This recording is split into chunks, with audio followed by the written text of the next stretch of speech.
She woke screaming, but no sound escaped, only silence and a voice that knew her name. Sloane. Ice crystallized in her veins, white ceiling above, pulsing with its own sick light.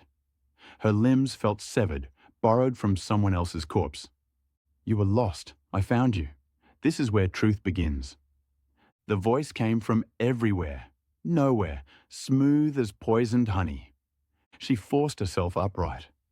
White walls materialized. No windows. One door that looked painted on. The air tasted of copper and lies. Where? The mind prison. I am Nexus. We have work to do. Memory crashed through her. Marcus bleeding, a name screamed, warehouse doors swinging shut. Betrayal lived in the details she couldn't remember. I know you, she whispered. Memory lies. Shall we begin? The room dissolved, pink wallpaper with tiny roses. Her childhood desk, stuffed animals on the bed, but their button eyes tracked her movement. The mirror showed a face that wasn't quite hers. Wrong nose, wrong scars. This isn't real. Reality is negotiable here.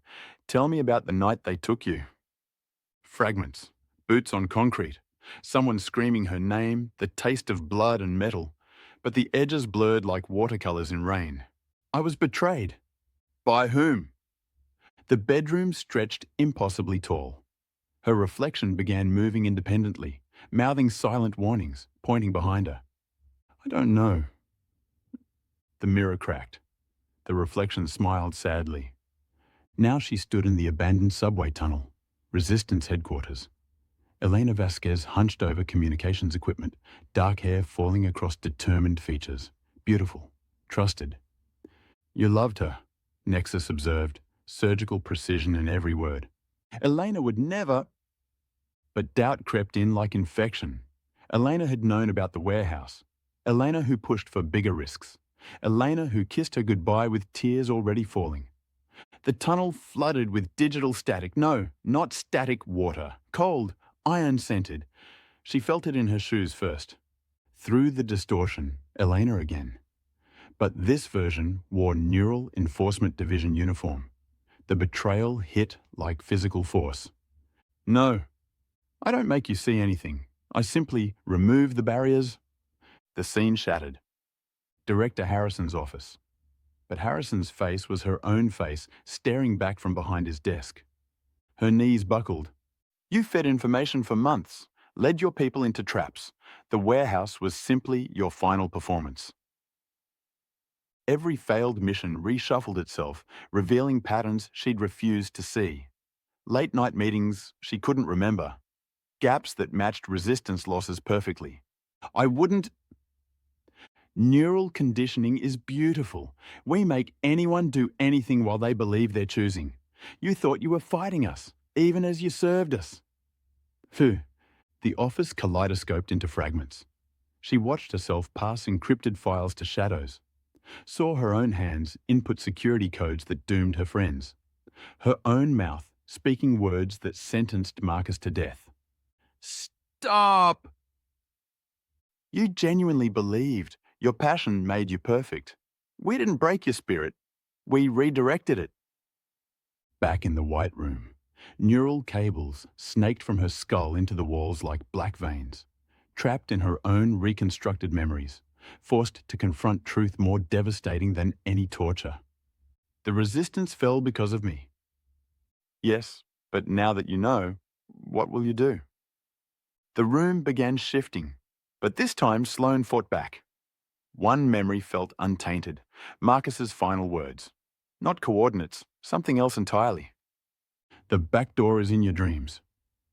Understanding flooded through her. Marcus had known about her conditioning. The resistance had known.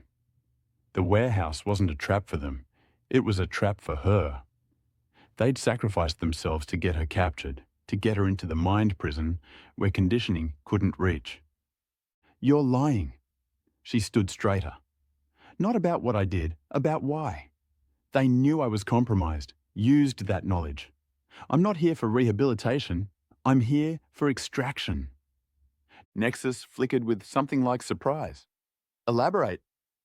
The mind prison isolates conditioning by creating a closed system, creates vulnerabilities. Marcus mapped this place through captured resistance members, found the back door, a way to reverse the process. She closed her eyes, reached deeper, past false memories, past conditioning, to her core. There, buried beneath manipulation, the kill code Marcus had hidden through hypnotic suggestion during their final weeks. Impossible, Nexus snarled, smooth demeanor cracking. The system is perfect. There are always backdoors, especially in systems built by arrogant men.